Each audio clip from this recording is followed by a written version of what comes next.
ధ్యానం హాయిగా స్థిరముగా సుఖముగా కూర్చొని కళ్ళు రెండు మూసేసి శ్వాసని గమనించడమే ధ్యానం. ముక్కులోన గాలి ముక్తికి మరి దారి. తల్లి ధ్యానం తల్లికి మంచిది, బిడ్డ ధ్యానం బిడ్డకి మంచిది. ఎవరి ధ్యానం వాళ్ళకి జ్ఞానం, వాళ్ళకి ఆనందం.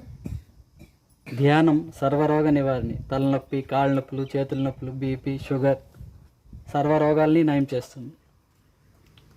హాయిగా కూర్చున్నాం. ఆఖరి 30 సెకండ్స్ ఓన్లీ, చివరి 30 సెకండ్లు మాత్రమే శ్వాసని గమనిద్దాం. ఎవరు కళ్ళు తెరవరాదు. శ్వాస మీద ధ్యాస. ఎంత భాగ్యమో ధ్యానం చేయడం.